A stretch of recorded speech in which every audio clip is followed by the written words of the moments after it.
우리 새생명 비전교회 주일 예배 오신 모든 분들 주님의 이름으로 축복하고 환영합니다. 우리 함께 기도로 나아가도록 하겠습니다. 아버지 하나님 감사드립니다. 2024년을 여는 첫 주일 예배, 아버지 하나님 첫 자리에 있는 우리 모두들 축복하여 주시고 은혜 베풀어 주시옵소서. 오늘도 만나 주시고 말씀하여 주시고 그 말씀에 순종함으로 살아가는 저희들 될 수 있도록 인도하여 주시옵소서. 이 모든 말씀 살아계신 예수 그리스도의 이름으로 기도드렸사옵니다. 아멘. 안녕하세요. 오늘 주일 예배 오신 여러분들 한 분 한 분을 진심으로 축복하고 환영합니다. 오늘도 좌우를 바라보시면서 이렇게 인사했으면 좋겠습니다. 참 잘 오셨습니다.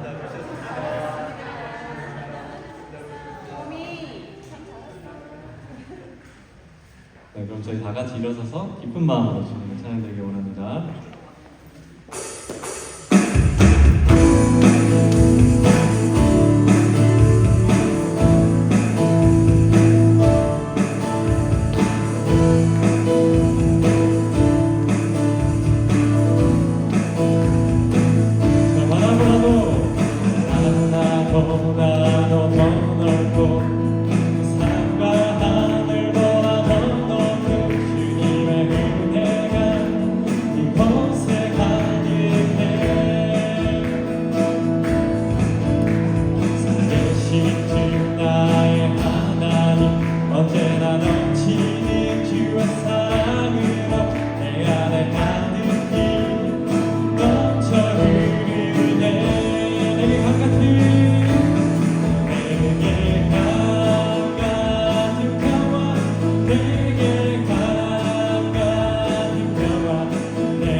위로자 되시길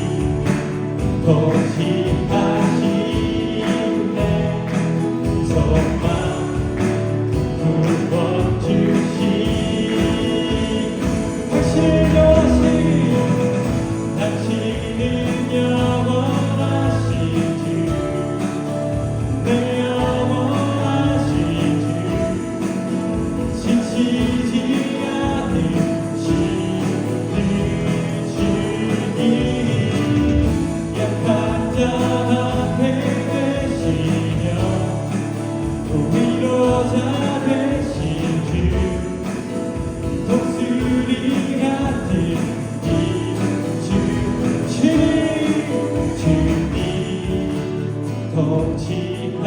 통치하시네 소망 구원 주신 주님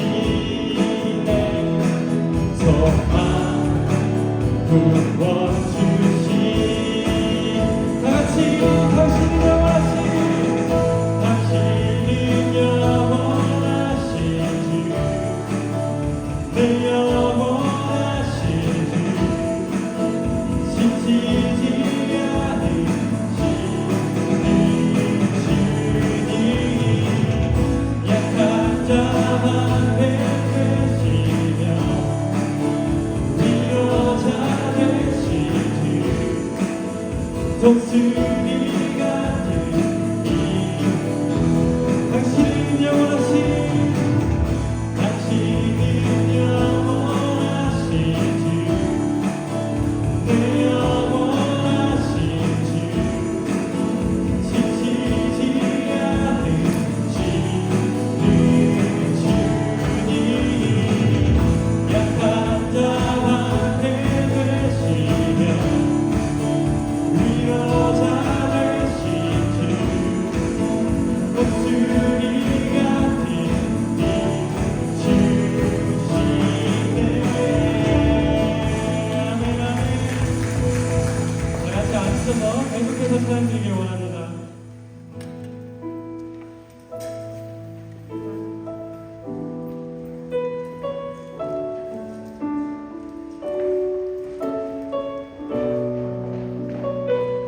주가 보이신 생명의 길 다같이 찬양드리겠습니다. 주가 보이신 생명의 길 나 주님과 함께 상한 마음을 들이며 주님 앞에 나가리 나의 의로움이 되신 주 그 이름 예수 나의 길이 되신 이름 예수 나의 길 오직 그가 하시나니 나를 단련하신 후에 내가 정금같이 나오리라 다시 한번 고백해 보겠습니다.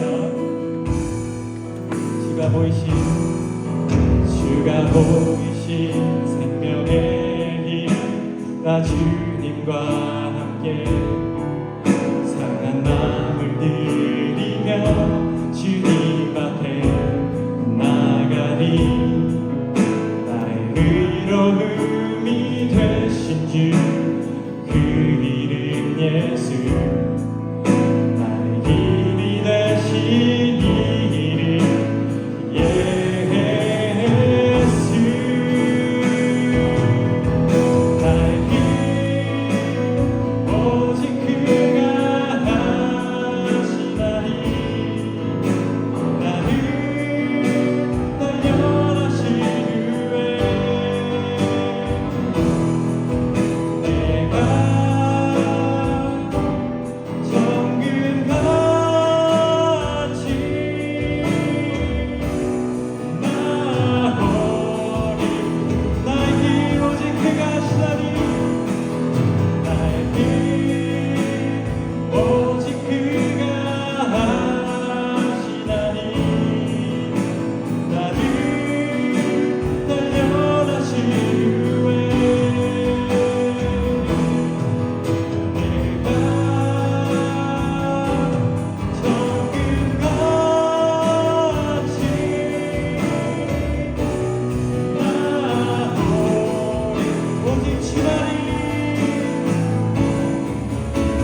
내가 진실로 진실로 너희에게 이르노니 내 말을 듣고 또 나를 보내신 이를 믿는 자는 영생을 얻었고 심판에 이르지 아니하나니 사망에서 생명으로 옮겼느니라.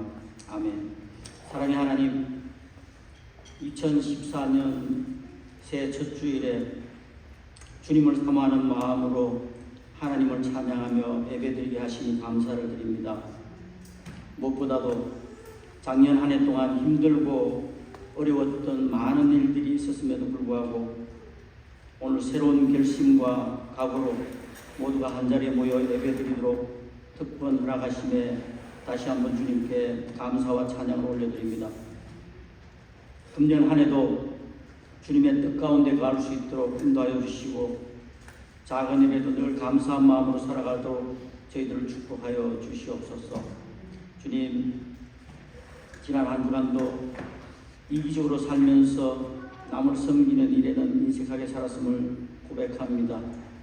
이 시간 회개함으로 나아갈 때 성령님께서 우리들의 마음을 터치하여 주시고 마음을 또 변화시켜 주셔서 주님 부시기에 합당한 삶을 살아가도록 인도하여 주시옵소서.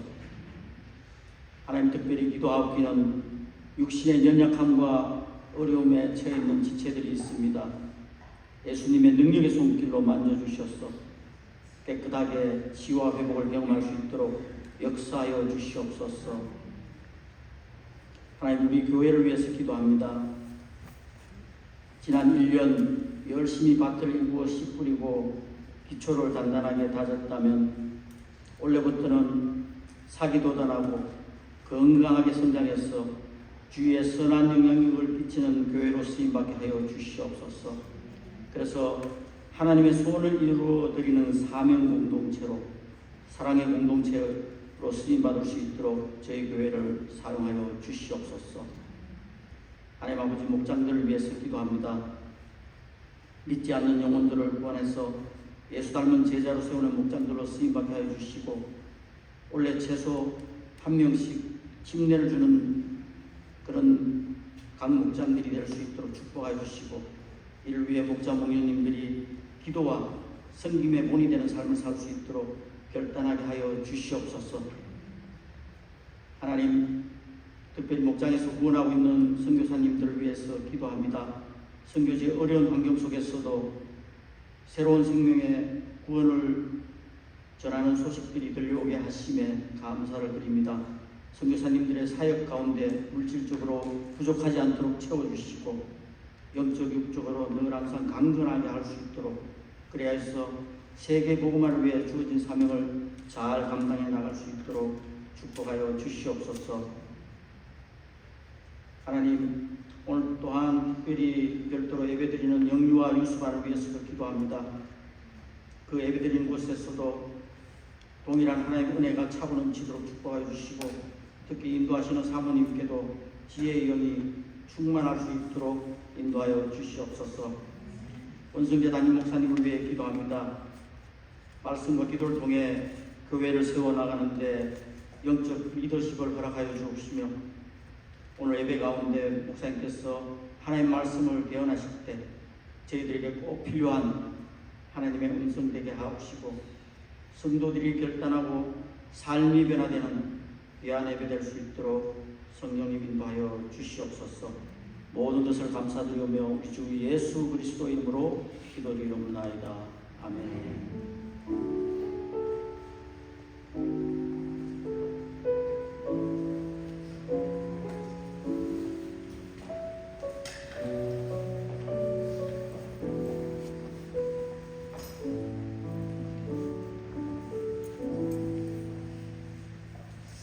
할렐루야. 다시 한번 오늘 주일 예배에 오신 모든 분들 주님의 이름으로 축복하고 환영합니다. 우리 오늘 새해 첫 주일 예배입니다. 성찬식으로 우리 주의 만상 올려드리도록 하겠습니다.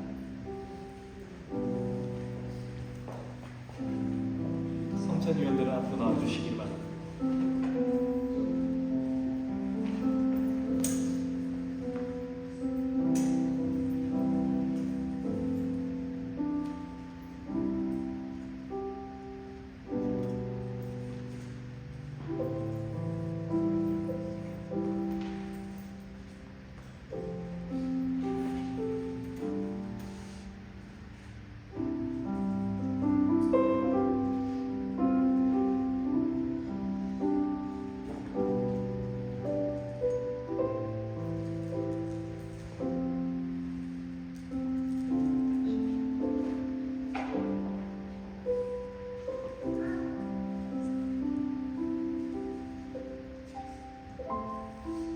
내가 너희에게 전한 것은 주께 받은 것이니 곧 주 예수께서 잡히시던 밤에 떡을 가지사 축사하시고 떼어 이르시되 이것은 너희를 위하는 내 몸이니 이것을 행하여 나를 기념하라 하시고 식후에 또한 그와 같이 잔을 가지시고 이르시되 이 잔은 내 피로 세운 새 언약이니 이것을 행하여 마실 때마다 나를 기념하라 하셨으니 너희가 이 떡을 먹으며 이 잔을 마실 때마다 주의 죽으심을 그가 오실 때까지 전하는 것이니라.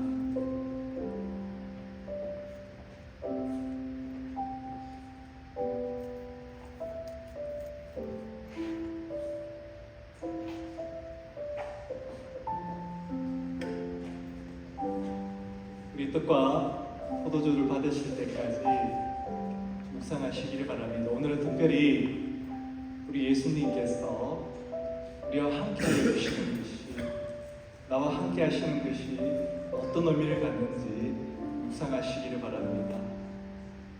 이 성찬식은 나와 우리 예수님이 하나가 되는 시간입니다. 함께 해주셨다는 것, 하나가 되어주셨다는 것을 깨닫는 시간입니다. 우리 예수님의 모든 것이 우리 안에 임하게 되었다는 것입니다. 예수님의 지혜, 예수님의 능력, 예수님의 힘이 우리 삶 가운데 함께 하신다는 것입니다. 우리 떡과 포도주를 받으시고 조용히 우리를 위해서 십자가에서 죽으시고 우리의 모든 죄를 대속하여 주신 그 주님을 묵상하시기를 바랍니다.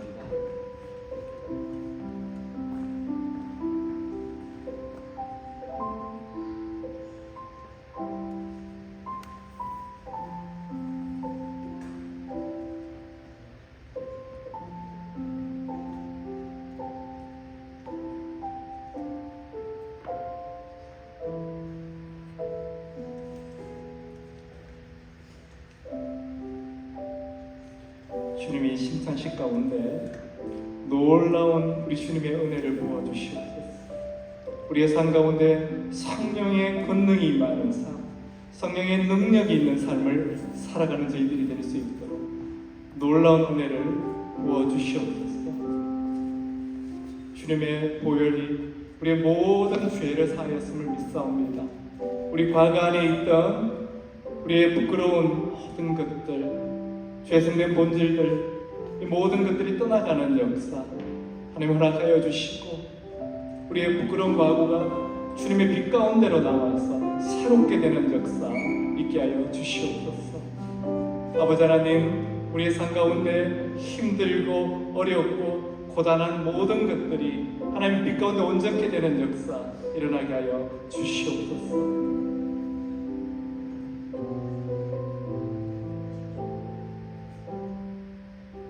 아직도 주님의 살아계심을 믿지 못하는 자들이 있다면 주님 친히 말씀하여 주시고 깨닫게 하여 주셔서 주님의 살아계심을 믿게 하여 주시고 예수 그리스도가 내 인생의 구원자여 주님을 믿게 하는 하나님 아버지 그 고백하는 그 자리로 나올 수 있도록 하나님 역사하여 주시옵소서.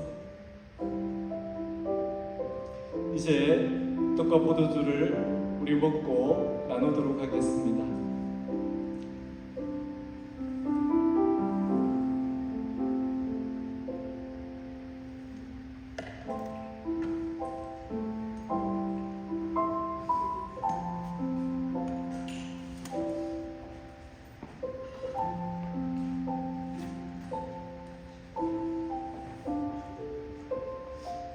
함께 기도하겠습니다. 아버지 하나님 감사드립니다. 정말 하나님의 은혜가 아니었다면 이 자리에 있을 수 있는 자는 아무도 없다는 것을 고백합니다. 아버지 하나님께서 불러주시고 우리 주님께서 찾아와 주셔서 하나님 저희들이 이 자리에 있게 된 것입니다.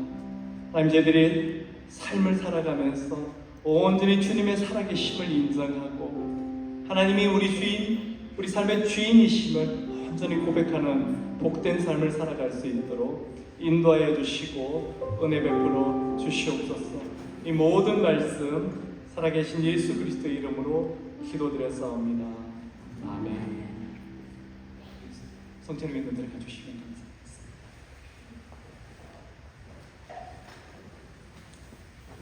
감사하겠습니다. 이 교회 소식 나누는 시간입니다.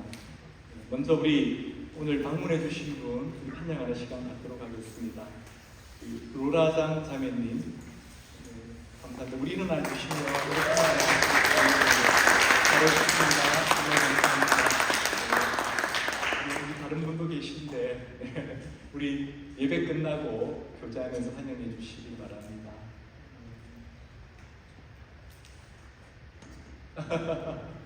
네, 뒤에도 계시고 이쪽에도 계시고 네, 계신데 정말 새해 첫날 잘 오셨습니다. 우리 교회는 작지만 정말 하나님의 은혜가 충만한 곳이거든요. 우리 성도님도 너무 좋으시고 또 따뜻하게 환영해 주시는 분들 정말 잘 오셨습니다. 우리 교회 소식 함께 나누도록 하겠습니다. 오늘 예배 후에 운영위원회가 있습니다. 그리고 2월 11일에는 두 번째 주일에는 침례식이 있습니다. 벌써 침례식을 이렇게 요청하신 분이 계십니다. 네, 할렐루야. 침례를 원하시는 분들은 말씀해 주시기 바랍니다. 네, 이번 주 성경 통독은 창세기 24장부터 40장까지입니다. 여러분 어제까지 다 읽으셨나요? 네, 항상 창세기에서만 끝나는 거 아니시죠? 네. 올해는 정말 우리가 결단하고 성경 통독을 우리 한 사람도 빠짐없이 다 완료하시기 바랍니다. 저도 같이 하도록 하겠습니다. 네, 오늘 기도 제목이 있습니다. 보니까 우리 감기로 고생하시는 분들이 지금 많이 계세요. 우리 경민장의 영훈 형제 부부도 그렇고 또 우리 또 다른 분들도 좀 감기로 고생하셔서 오늘 이 자리에 못 나오고 계시고 또 하나 기도 제목은 김훈 집사님께서 이 집 고치는 걸 좋아하시잖아요. 지금 이 집을 하나 구입하셔서 집을 고치시고 계신데 취미생활 하시다가 지금 허리 다치셨어요. 어제 혼자서 펜달러 올라가셨다가 우리 기도해 주시기 바랍니다. 우리 김훈 집사님 온전히 빨리 나으실 수 있고 기도해 주시고 또 감기로 고생하시는 우리 성도분들 다 이렇게 빨리 쾌차하실 수 있도록 기도해 주시기 바랍니다. 우리 다 함께 일어나셔서 하나님께 찬양 올려드리고 우리 교회에 주신 하나님의 말씀 공독하도록 하겠습니다. 우리 함께 찬양 올려드리도록 하겠습니다.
이곳에 앉으소서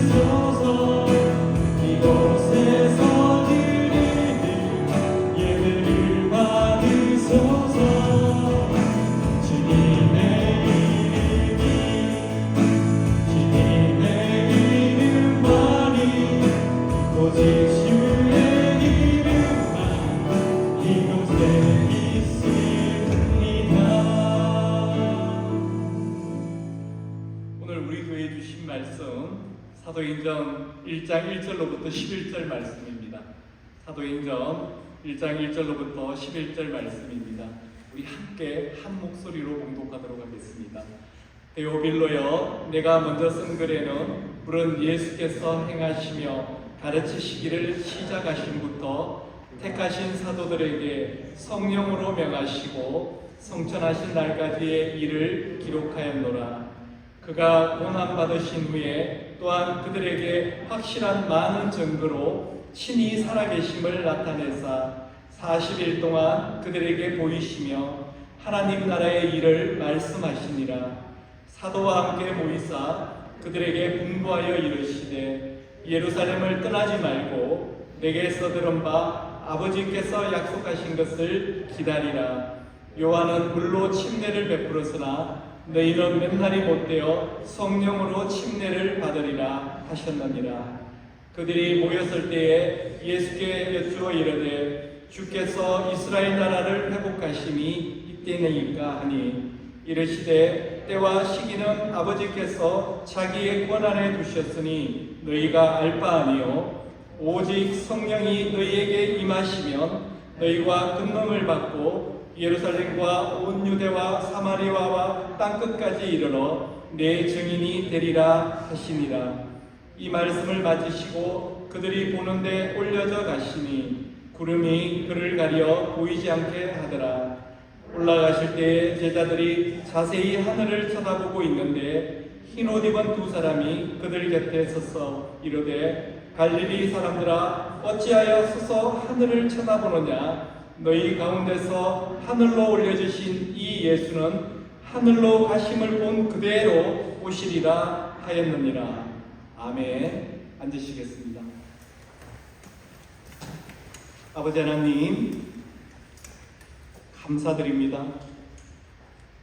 정말 저희들이 무엇이 가운데 하나님의 은혜 가운데로 불러주시고 하나님 저희들의 삶 가운데 능력을 행하게 하셔서 새로운 일을 행하게 하시고 정말 세상 사람들에게 하나님의 사람들을 보이게 하여 주심에 감사드립니다. 하나님 오늘 주신 말씀 가운데 온전히 깨닫는 은혜를 허락하여 주시옵소서. 그리고 이 부족한 정이 하나님의 말씀을 대언합니다. 하나님 아버지, 이 말씀이 이 부족한 종의 말이 되게 하지 않으시고 오로지 하나님의 말씀 되게 하여 주시옵소서. 하나님의 말씀 가운데 온전히 우리가 깨달아야 되는 것들을 깨닫는 은혜 허락하여 주시옵소서. 그 깨달은 대로 삶을 살아내는 능력을 허락하여 주시옵소서. 이 모든 말씀 살아계신 예수 그리스도의 이름으로 기도드렸사옵니다. 아멘. 할렐루야. 네, 제가 우리 용훈 형제 경민장이 저 뒤에 와 있는데 네, 감사합니다. 몸이 좀 힘들더라도 예배하고 싶은 그 사모하는 마음을 주신 게 참 감사한 거죠. 네. 어떻게 근데 이렇게 오늘 추운 날 저는 밖에 아침에 일어나서 주일 첫 예배 때 추워서 어떡하나 이런 생각을 들었습니다. 근데 이런 추위가 사실은 아무것도 아닌 거죠. 우리 한국에서 사셨던 분들은 다 알지 않습니까? 네. 너무 좋습니다. 이렇게 함께 새해 첫 주일 이렇게 얼굴을 마주보고 예배드린다니 정말 너무 감사합니다. 새벽 기도회에서 제가 잠시 나누었지만 올해 주일 설교는 사도행전으로 시작을 합니다. 사실 저는 창세기를 하려고 작년 말 연말부터 이렇게 설교에 참고하려고 책도 많이 모으고요. 네. 또 다른 목사님들이 어떻게 창세기를 설교하시나, 어떤 관점을 보시고 창세기를 설교하시나, 다른 목사님 설교도 이렇게 들어보고 이렇게 준비를 많이 했는데 아니 이제 새해가 다 돼가면 하나님 우리 마음에 확신이 안 주시는 거예요. 그래서 이제 계속 기도하는데 하나님께서 결국에는 이 사도행전으로 설교를 하시게끔 이렇게 강권적으로 인도해 주셨습니다. 하나님께서 왜 이렇게 사도행전을 허락하셨지, 준비도 아무것도 안 돼 있는데 이렇게 생각을 하다 보니까요, 작년에 하반기에 우리 새벽기도 말씀을 사도행전으로 한 적이 있죠. 근데 그때 제가 그런 기도를 드렸던 것 같아요. 하나님 때가 되면 이 사도행전 이거 사도행전 이 말씀 주일 예배 설교하고 싶습니다. 그런 마음이 제게 들은 적이 있어요. 근데 저는 고백은 안 했는데 우리 하나님께서 제 속마음을 다 보셨던 것 같습니다. 그래서 그걸 꼭 잡고 계시다가 이번에 그걸 허락하신 거예요. 마음은 제가 올해 안에 이 사도행전을 다 끝내고 싶은데 사람이 교회 간다고 그것이 제 뜻대로 이루어지겠습니까? 그 걸음을 인도하시는 분은 우리 하나님이시잖아요. 하나님께서 오늘 시작되는 이 사도행전 말씀을 통해서 성령의 권능이, 성령의 능력이 저와 여러분 우리 모두에게 임하기를 주님의 이름으로 축원합니다. 예수님께서 부활하셔서 40일 이 땅에 계시다가 다시 하늘로 올라가실 때 제자들에게 너무나 놀라운 약속을 해주셨습니다. 그것은 그들이 권능을 받을 거라는 말씀이셨어요. 8절 말씀 우리 함께 읽도록 하겠습니다. 오직 성령이 너희에게 임하시면 너희가 권능을 받고 예루살렘과 온 유대와 사마리아와 땅끝까지 이르러 내 증인이 되리라. 이 말씀을 제자들에게 주신 거예요. 이 말씀은 제자들에게 그대로 이루어졌습니다. 이 두 가지 말씀이 다 이루어질 거예요. 첫 번째는 어땠습니까? 우리가 앞으로 살펴볼 텐데요. 우리 사도행전 2장에 가면 2장 2절과 3절을 살펴보면 제가 빨리 못 폈습니다. 사도행전 2장 2절 호련히 하늘로부터 급하고 강한 바람 같은 소리가 있어 그들이 앉은 온 집에 가득하며 이 온 집이 어디입니까? 마가의 다락방이죠. 마치 불의 혀처럼 갈라지는 것들이 그들에게 보여 각 사람 위에 하나씩 임하여 있더니 어떻게 됐습니까? 오직 성령이 임한 거예요. 제자들에게 마가의 다락방에 있던 120명의 성도들에게 제자들에게 성령이 바람같이 불같이 임한 겁니다. 두 번째는 실제로요. 예루살렘에서는 바로 얼마 전까지 예수님을 십자가에 못 박으려고 그렇게 소리 지르던 무리들이 3,000명, 5,000명씩 회개하여 돌아오는 역사가 일어나게 됩니다. 그리고 그 성령의 역사가 2000년 동안 지금까지 온 세계에 내내 계속되고 있다는 것입니다. 무엇이 성취되었습니까? 예루살렘과 온 유대와 사마리아와 땅끝까지 이르러 내 증인이 되리라. 이 말씀이 성취가 된 것입니다.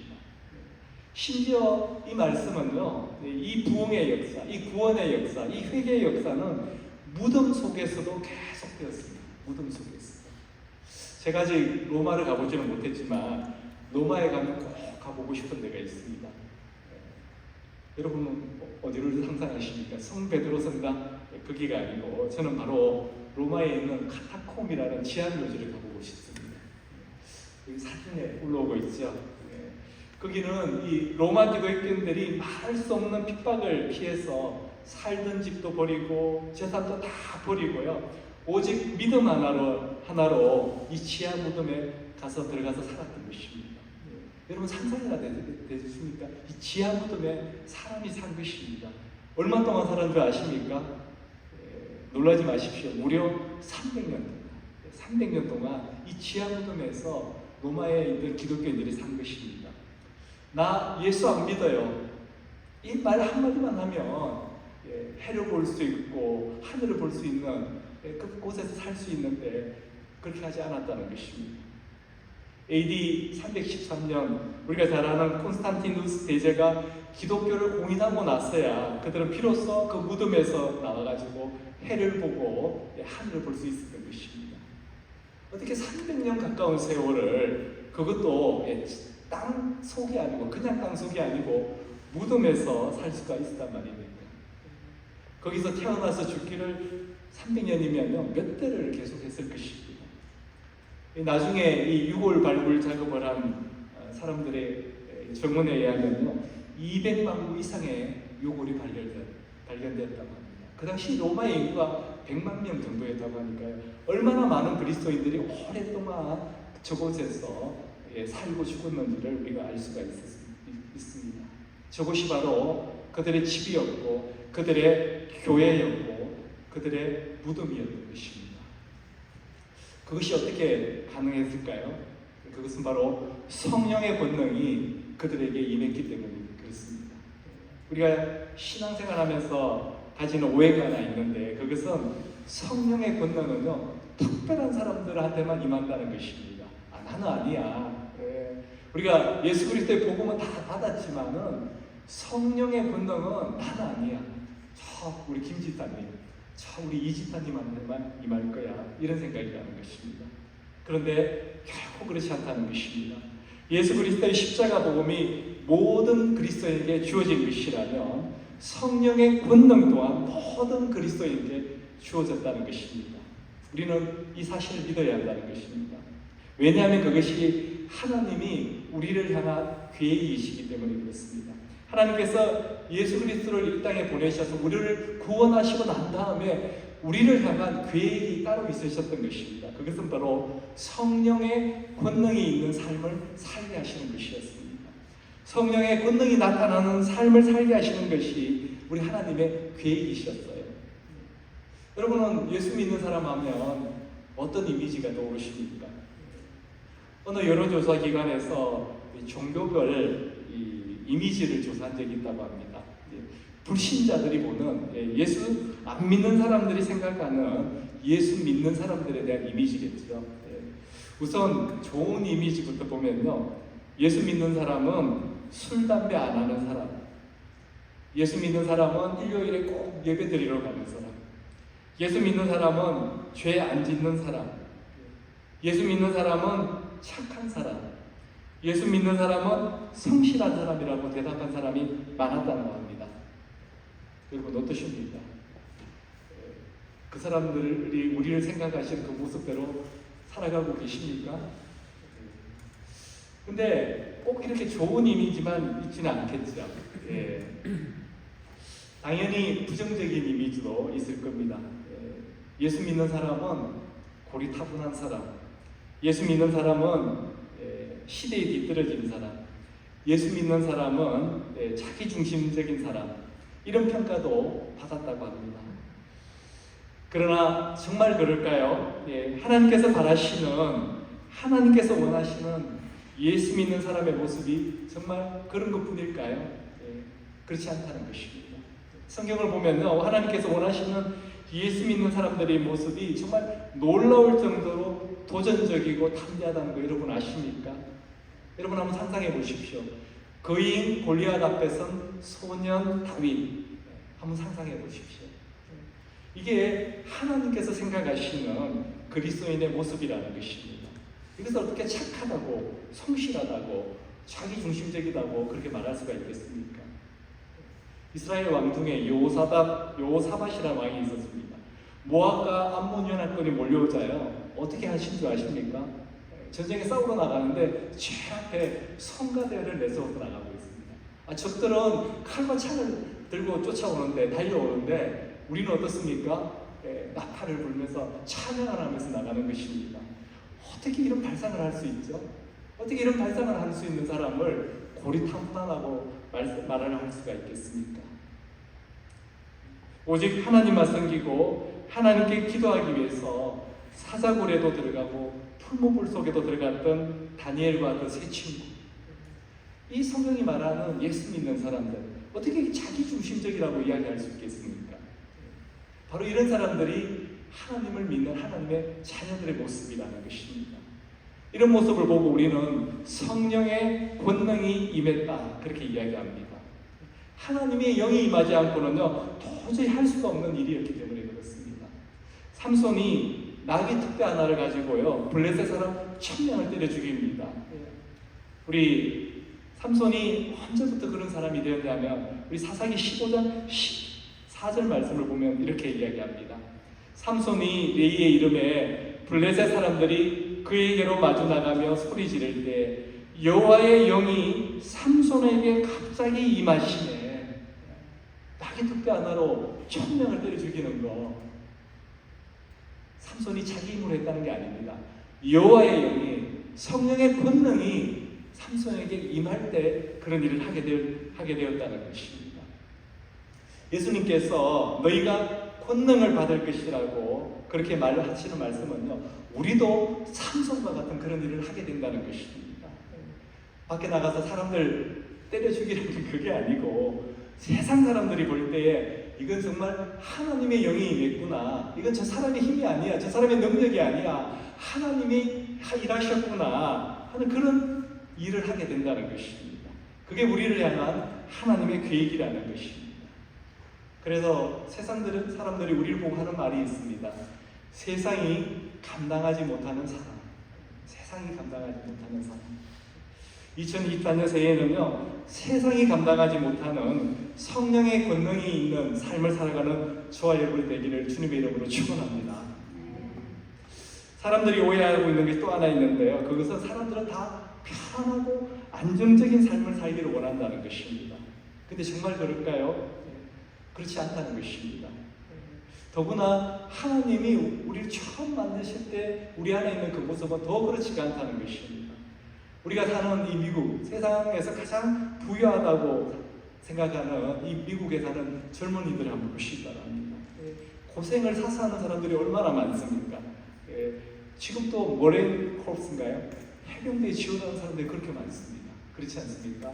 더구나 지금도 이 죽음에 이르는 그런 작전을 수행해야 하는 특수부대죠. 네이비실이나 델타포스 같은, 그런데 도전하는 사람이 얼마나 많은지 모릅니다. 천인삼종 경기는 어떻습니까? 천인삼종 경기 뛰는 사람들 보면요, 왜 저렇게 고생을 샀어 하나 이렇게 생각이 됩니다. 그리고 에베레스트를 오르는 사람들, 대서양을 횡단하는 사람들, 근데 이런 사람들 보면요, 나중에 인터뷰할 때 벌써 보셨습니까? 고생을 엄청나게 했는데 그 과정을 이야기하면서 흥분해 있어요. 고생한 이야기를 하면서 너무 신나합니다. 어떤 사람들은 그 이야기하다가 만세를 부르기도 합니다.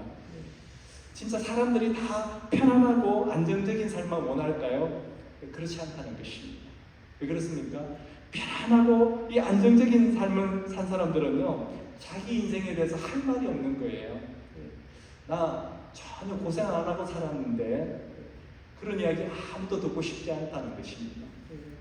또 오히려 밥맛이야 이렇게 이야기하지 않습니까? 이거는 우리가 천국 가서도 마찬가지라는 겁니다. 천국 가서도 이 세상 사는 동안 편안하게 안정적으로 살았던 사람들은요, 할 말이 없다는 것입니다.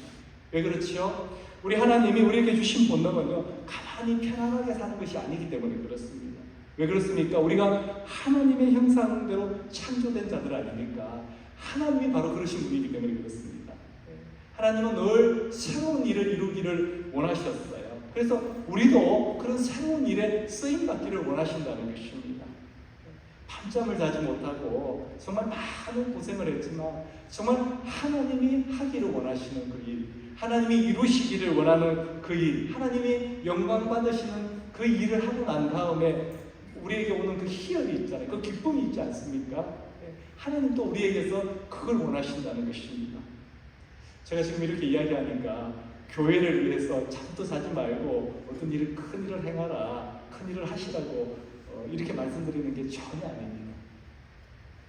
우리 하나님께서 우리 각자에게 주신 소망이 있습니다. 우리 각자에게 주신 소명이 있습니다. 우리 하나님께서 밤잠 자지 말고 최선을 다해서 그것을 이루어 보라는 것입니다. 그런데 어떻습니까? 우리 모습을 보니까 실력이 안 돼요. 능력이 안 되는 것입니다. 그래서 좌절하고 낙심하지 않습니까? 근데 우리 하나님께서 우리에게 지금 하시는 말씀이 무엇입니까? 나를 믿고 주님의 능력을 믿고 한번 발을 내디뎌 보라고 그렇게 말씀하시는 것입니다. 그러면 우리의 실력이 안 되는데, 능력이 안 되는데 무엇을 드려야 합니까? 기도해야 됩니다. 헌신해야 됩니다. 그럴 때 하나님께서 우리에게 주신 그 약속, 우리 각자에게 주신 그 소망, 계획들을 이루신다는 것입니다. 그때 세상 사람들이 그럴 겁니다. 하나님이 하셨네요. 나도 고백합니다. 우리 하나님이 하셨어요. 제 능력 아닙니다. 이럴 때 우리 하나님께서 영광 받으시는 것이라는 겁니다. 지금도 얼마나 많은 사람들이 하나님께 영광을 돌려드리기 위해서 밤잠을 자지 않고 최선을 다하고 있는지 모릅니다. 내 능력이 아니라 우리 하나님의 능력, 성령의 권능이 임할 때 우리 삶 가운데 이런 역사가 일어난다는 것입니다. 저희 집에 가면 예수님이 양떼를 이렇게 그늘이시고 밝게 웃는 모습의 그림이 2장 걸려 있습니다. 그런 그림 못 봤는데 아마 분명히 지으시는 분이 계신데 여기 대부분 다 우리 집에 나오셨잖아요. 한번 다음에 오실 때 자세히 보시기 바랍니다. 2장의 그림이 그런 그림이 있습니다. 우리 예수님 생각하면 어떤 이미지입니까? 늘 평안하고 온유하시고 사랑이 많으시고 그런 이미지가 떠오르지 않습니까? 근데 성경이 말씀하는 예수님은 정말 그런 모습뿐일까요? 그렇지 않습니다. 특히 이 바리새인들과 대제사장들에게는요, 예수님은 그렇지가 않았습니다. 굉장히 예수님은 위험한 사람으로 그렇게 느껴졌습니다. 그래서 바리새인과 대제사장들은요, 어떻게 하든지 예수님을 죽이려고 했습니다. 그러니 총독 빌라도도요, 그걸 이해를 하지 못하는 거예요. 왜 저 사람들이 예수를 죽이려고 하지? 예수님은 세상이 감당하지 못하는 그런 분이셨어요. 예수님은 풍랑을 이는 바닷가를 막 걸어가지 않으셨습니까? 어떻게 그런 생각을 하실 수가 있죠? 예수님께서는요, 5,000명의 무리들이 먹을 것이 없을 때 제자들에게, 아무것도 가진 것이 없는 제자들에게 너희가 저들을 먹이라, 그렇게 말씀하십니다. 예수님께서는 또 죽은 나사로가 나흘이나 되어서 썩은 냄새가 진동을 하는데 그 무덤 앞에 가서요, 이렇게 외치십니다. 나사로야 나오너라. 또 예수님을 잡으려고 병사들이 찾아왔을 때 내가 예수다 하고 당당하게 나서시는 그런 분이셨습니다. 예수님은 성령의 권능 그 자체셨어요. 그렇다면 우리가 예수님을 믿는다면, 우리가 예수 그리스도가 내 인생의 구원자여 주님으로 믿는다면 그 성령의 권능 있는 삶을 우리도 살게 된다는 것입니다. 우리도 그 담대한 삶을 따라가게 된다는 것입니다. 우리 하나님도 담대한 분이셨잖아요. 골리앗 앞에 소년 다윗을 보낼 때요, 하나님은 큰 무기를 들려 보내신 게 아닙니다. 겨우 물맷돌 5개만 가지고 가라고 하셨어요.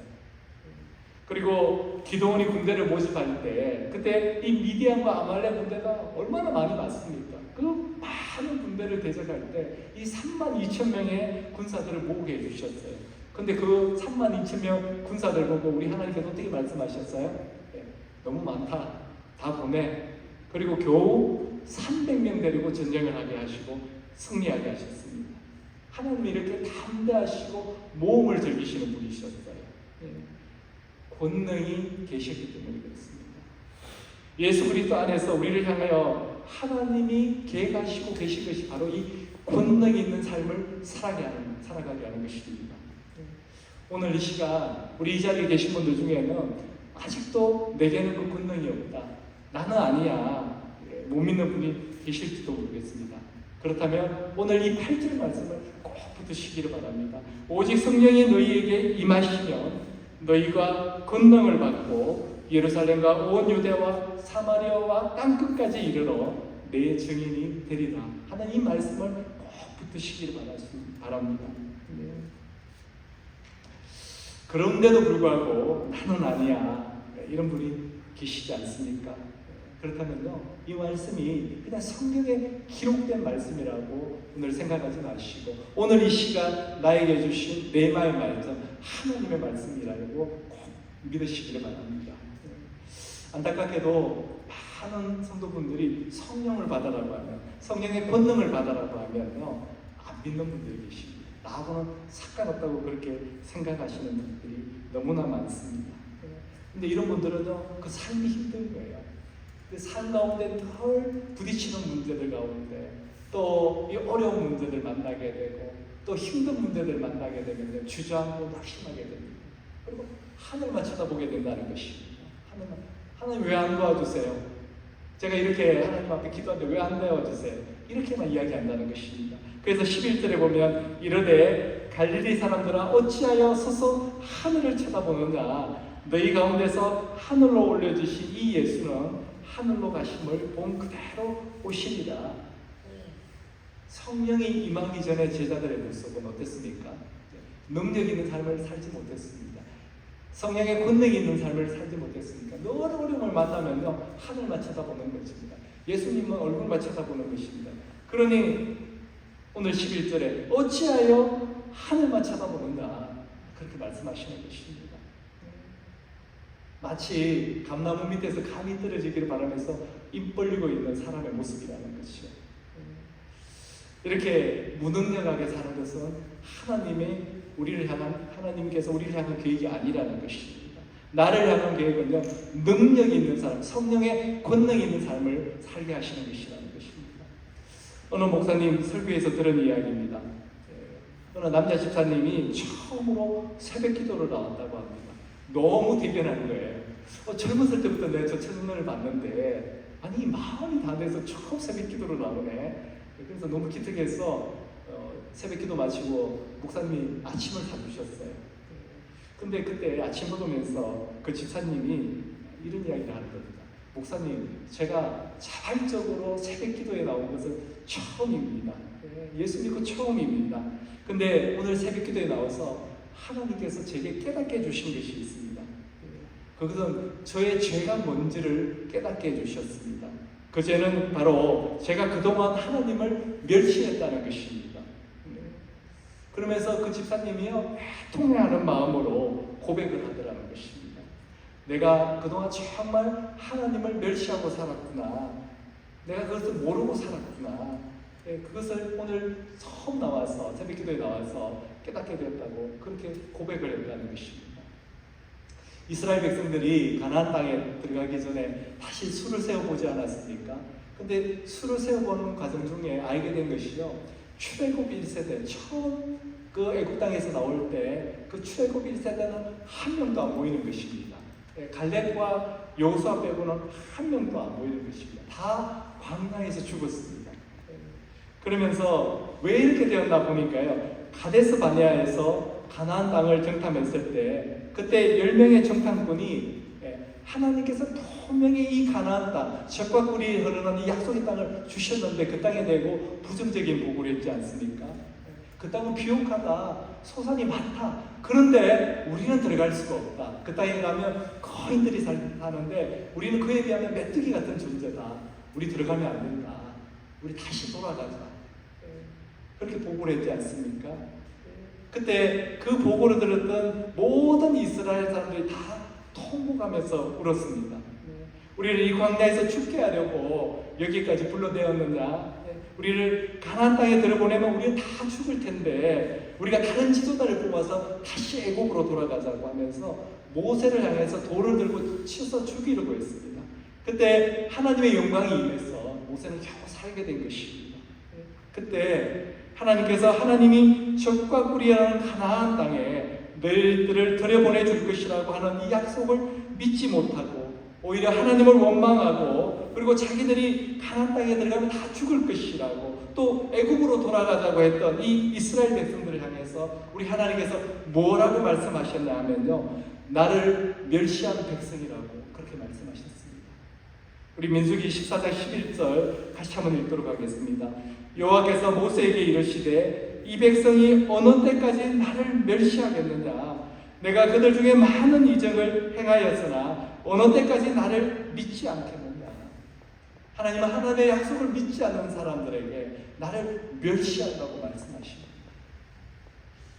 지금 우리들의 모습은 어떻습니까? 우리 하나님께서 우리 각자에게 주신 소명, 소망, 그 계획들 여러분 믿고 계십니까?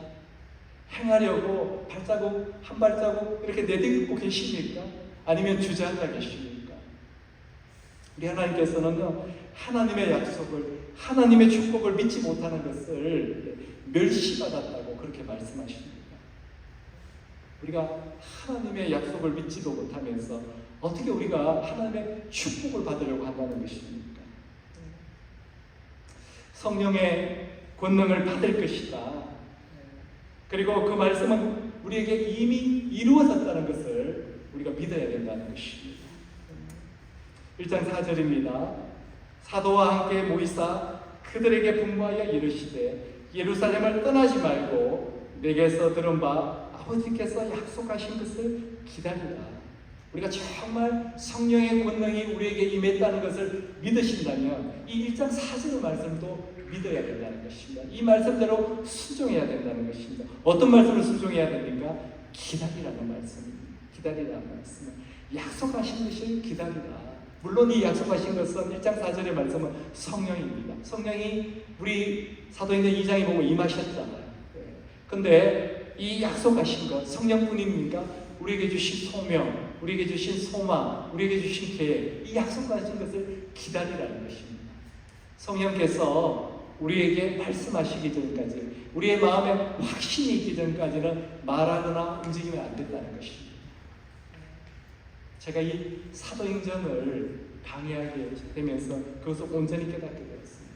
내 계획은 창세기인데 우리 하나님의 계획은 사도행전이셨다는 것입니다. 그렇다면요, 우리 하나님께서 말씀하시기 전까지는, 확신을 주시기 전까지는 기다려야 된다는 것입니다. 우리가 이 모습이, 이 훈련이 된다면요, 2024년 우리가 이 말씀을 온전히 순종하게 된다면 우리의 신앙은 놀랍도록 성장하게 될 것입니다. 성령님께서 정말 저에게 약속을, 확신을 보여주시지 않으시며 말씀해 주시지 않으시면 한 발자국도 안 움직이겠습니다. 저는 말하지 않을 겁니다. 행동하지 않을 겁니다. 그렇게 결단해야 된다는 것입니다. 지금 제자들은요, 믿어지지 않는 약속을 받은 거예요. 땅끝까지 이르러 내 정인이 되리라. 이 8절의 말씀. 어떻습니까? 지금 제자들은 예루살렘 거리에만 나가도 돌 맞아 죽습니다. 저거 예수님의 제자네. 더구나 어떻게 복음을 전합니까? 예수님의 제자인 것만 밝혀져도 돌 맞아 죽을 상황인데. 근데 우리 예수님께서는요, 예수님을 떠나지 아니하고 전심으로 오로지 기도하라고 그렇게 말씀하십니다. 5절 말씀입니다. 요한은 물로 침례를 베풀었으나 너희는 몇 날이 못되어 성령으로 침례를 받으리라. 몇 날이 못되어 열흘 후에 어떻게 성령이 임합니다. 성령이 바람같이 불같이 마가의 다락방에 임하게 되는 것입니다. 그때 그들은 방언으로 기도하게 됐어요. 옛날의 제자들이 아닙니다. 완전히 새로운 사람들이 되었어요. 성령의 권능 있는 삶을 살게 되는 제자들이 되게 되는 것입니다. 그래서 그 제자들이 예루살렘에 나가서 거리에서 외치자, 전하자 3,000명이 회개하고 5,000명이 회개하는 그런 역사가 일어나게 된 것입니다. 그리고 계속해서 전 사동으로 세계로 복음을 전하는 자들이 된 것입니다.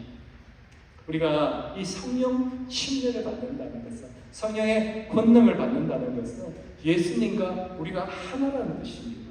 우리가 예수님과 우리가 하나가 되었다는 것입니다.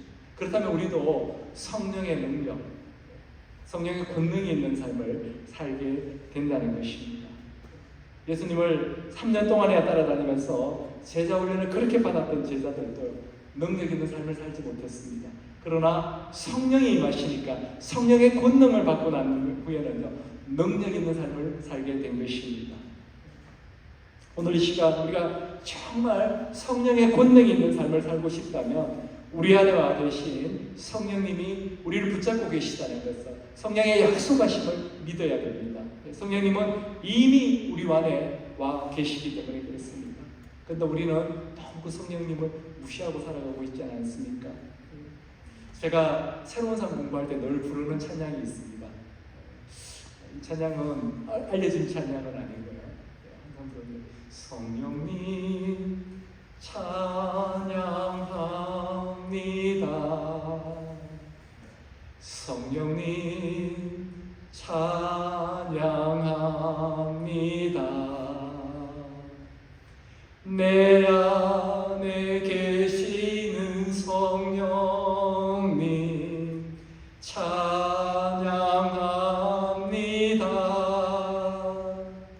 성령님 환영합니다. 성령님 환영합니다. 내 안에 계시는 성령님 환영합니다. 우리 대교 목요일은 반주가 가능한가요? 우리 함께 불러볼까요? 우리 삶 가운데 늘 성령님을 찬양하고 성령님을 환영하게 되면요, 성령의 권능이 많은 삶을 살게 된다는 것입니다. 함께 안주가 가능할까요? 제가 예수 처음 믿고 성경 공부를 하는데 우리 담임 목사님이 갑자기 이 찬양을 하시는 거예요. 그냥 성령님이 주신 거예요. 그 시간에 그냥 거기서 그냥 하시더라고요. 그래서 그때 제가 배운 찬양입니다.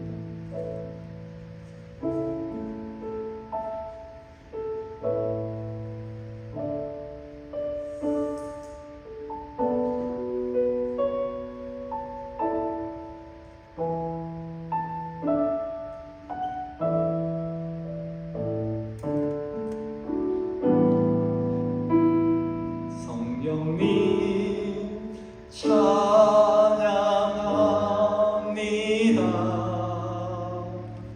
성령님 찬양합니다.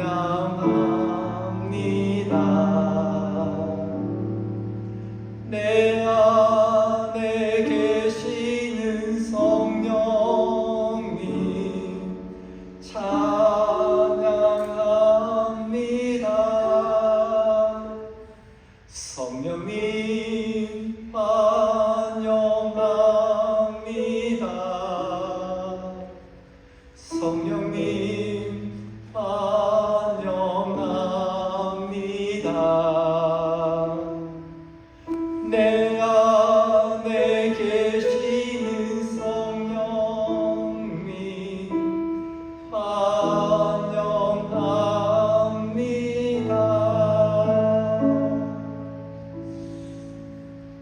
우리 아내가 남편을 막 구박하면요, 남편은 그 집에 들어가기 싫습니다. 그렇지 않습니까? 반대로요, 남편이 아내를 사랑해주지 않으면 아내는 그 집에 함께 살기가 정말 힘듭니다. 여러분 그렇지 않습니까? 여러분 환영해주지 않은 모임에 여러분 가기를 원하십니까? 가면 누구도 나한테 말을 붙이지 않는데 그런 모임에 가기를 원하십니까? 우리가 혹시 성령님을 그렇게 대하고 있지는 않은지 한번 살펴봐야 된다는 것입니다. 우리 오늘 시간 우리 결단하길 바랍니다. 간절히 부르짖기를 바랍니다. 정말 우리 성령님 제 삶에, 우리 가정 가운데, 제 일터 가운데, 제 삶 가운데 정말 성령님이 필요합니다. 성령의 권능 있는 삶을 살고 싶습니다. 이렇게 간절히 우리 함께 기도하는 시간 갖도록 하겠습니다. 우리 함께 눈을 감고 간절하게 기도하겠습니다. 살아계신 아버지 하나님 감사드립니다. 아버지 하나님, 이 시간 성령의 권능 있는 삶이 이 자리에 부어지길 원합니다. 아버지 하나님, 성령님을 부어주시옵소서. 성령의 권능 있는 삶이 제 삶 가운데, 정말 우리 가정 가운데, 우리 일터 가운데, 제 사업 가운데 임하기를 원합니다. 제가 내딛는 발길마다 임하기를 원합니다. 하나님, 그래서 우리의 모든 연약함들이 떠나가게 되고 우리 삶의 모든 문제들이 해결되는 역사, 능력 있는 삶을 살아가는 저희들 될 수 있도록 인도하여 주시옵소서. 아버지 하나님, 우리의 부끄러운 모습 가운데 아버지 하나님 성령의 권능이 임하게 되고, 우리의 연약한 모습 가운데 성령의 권능이 임하게 되고, 하나님 우리의 부족한 모든 곳에 성령의 역사가 일어나서 아버지 하나님 그 모든 것이 채워지는 역사 하나님 있게 하여 주시옵소서. 아버지 하나님, 지금까지 우리 성령님을 무시하고 하나님 아버지 성령님을 귀하게 생각하지 못했음을 고백합니다. 하나님, 이제부터는 성령님을 환영하고 성령님을 늘 찬양하는 자가 되게 하여 주시옵소서. 그래서 정말 성령의 권능이 임하는 삶, 성령의 능력이 임하는 삶을 살아가는 우리 모두가 될 수 있도록 역사하여 주시고 인도하여 주시옵소서. 아버지 하나님 감사드립니다. 오늘 또 이 부족한 종이 우리 하나님의 말씀을 전했습니다. 하나님, 이 말씀들이 온전히 깨달아는 역사 허락하여 주시고 이 말씀 붙들고 결단하는 우리 모두가 될 수 있도록 은혜 베풀어 주시옵소서. 이 모든 말씀 살아계신 예수 그리스도의 이름으로 기도드렸사옵니다. 아멘. 오늘 주신 말씀 붙들고 이 찬양 올려드리기를 원합니다.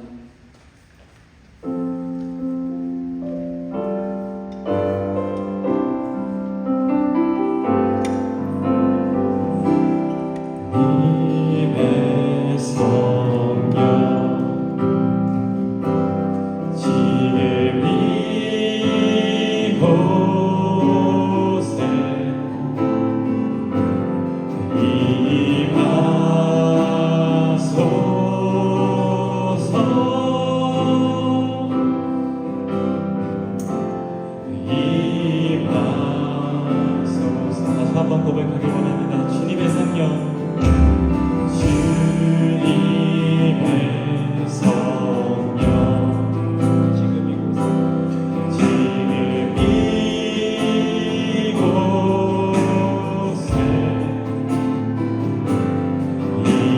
임하소서.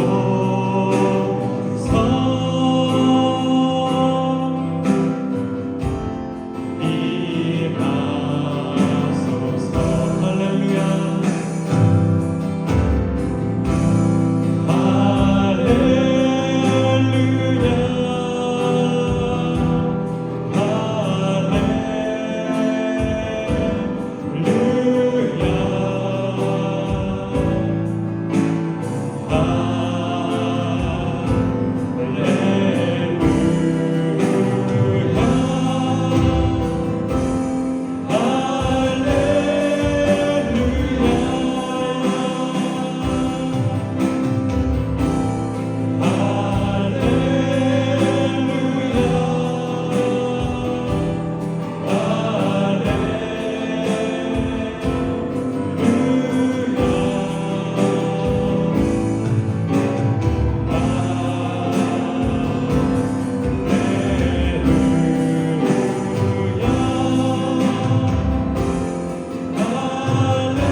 아버지 하나님 감사드립니다. 자원하는 마음으로, 기뻐하는 마음으로, 사모하는 마음으로 귀한 물질을 드리옵니다. 하나님 아버지, 물질을 온전히 받아주시고 오로지 주님이 원하시는 그곳에 쓰여질 수 있도록, 하나님의 나라가 확장되는 그 사역에 온전히 쓰여질 수 있도록 은혜 베풀어 주시옵소서. 하나님, 이 손길, 드리는 손길마다 축복하여 주시고, 하나님 그 인생 가운데, 그 가정 가운데, 일터 가운데 조금의 부족함도 없도록 채워주시고 공급하여 주시옵소서. 하나님, 아울러 육체 가운데 부족하고 힘들어하는 하나님 성도분들이 계십니다. 하나님, 그 모든 무너진 그 부분들이 다시 새로워지고 온전히 치유되고 회복되는 역사를 허락하여 주시옵소서. 이 모든 말씀 살아계신 예수 그리스도의 이름으로 기도드렸사옵니다. 아멘. 우리 함께 일어나셔서 우리 권면하는 말씀 서로에게 사랑으로, 마음으로 권면해드리고 우리 회송 부르고 축도로 예배 마치도록 하겠습니다. 우리 함께 권면하도록 하겠습니다. 여러분은 서로 화목하게 지내십시오. 형제자매 여러분, 여러분에게 권면합니다. 무질서하게 사는 사람을 훈계하고, 마음이 약한 사람을 격려하고, 힘이 없는 사람을 도와주고, 모든 사람에게 오래 참으십시오. 아무도 악으로 악을 갚지 말고 도리어 서로에게, 모든 사람에게 항상 좋은 일을 하려고 애쓰십시오. 항상 기뻐하십시오. 끊임없이 기도하십시오. 모든 일에 감사하십시오. 이것이 그리스도 예수 안에서 여러분에게 바라시는 하나님의 뜻입니다. 아멘.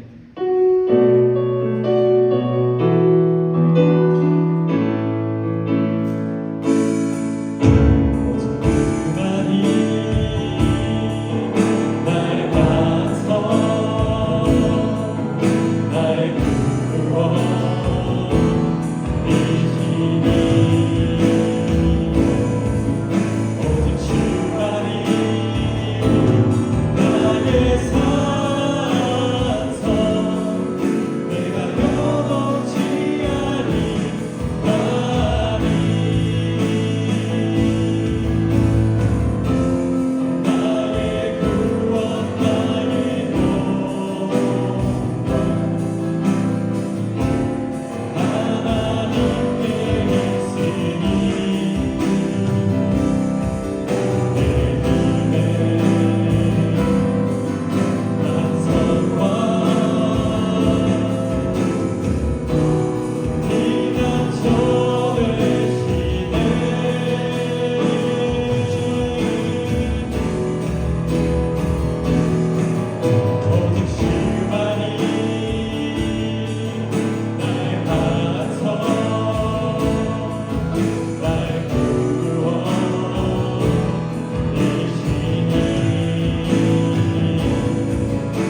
아버지의 크신 은혜와 하나님 아버지의 놀라우신 사랑과 성령의 교통하심을 오늘도 성령의 권능 있는 삶을 살아가겠다고 결단하는 오늘 이 자리에 있는 모든 믿음의 성도들 위해 그리고 그 가정과 일터 위에 지금부터 영원토록 함께 하시기를 주님의 이름으로 축원하옵나이다.